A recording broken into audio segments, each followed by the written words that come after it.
today, social cultural issues like the environment, diversity, and so on are kind of hot topics, if you will. They were not really when you were there, and yet you were a proponent for both of those. How did you think about the social cultural issues, Jeff? Yeah, it's much harder today, Gary, than ever before. It's a more complicated leadership job. I think a lot of it is just the time we live in, but there's a context that I think people don't get much satisfaction from political leaders today. There's more pressure on business leaders to be involved and to have a point of view, and that's even changed more dramatically since I've been retired. I think it's a real aspect of just respecting people and having the ability to drive culture and change, right? And so this notion of really having a sense that women or African Americans or global talent or however you wanted to play it, LGBTQ,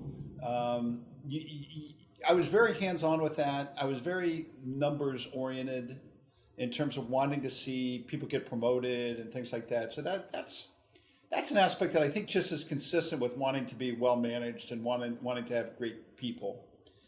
And then there's areas like the environment and areas like the capability of technology to drive change and climate change and things like that. That's more complicated. It requires policy, it requires innovation, it requires investment.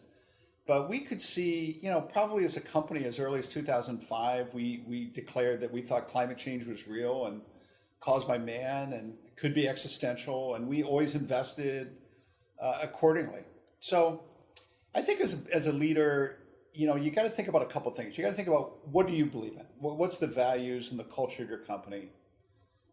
What's your track record, right? In other words, if you want to come out and say, we think the voting law in Georgia is wrong, but yet your own track record with diversity in African Americans is terrible, you can still say it, but nobody listens to you, right? So you have to understand at that point, you're just flapping your lips. You're not really, nobody cares. I think you got to make it long term, right? So I was watching the news this morning. Texas is the next state that's going to change a voting law. So all the people in Georgia, you got to be willing to declare in Texas, right? Or Arizona or whatever state's next. You've got to think long term, and you got to make it personal.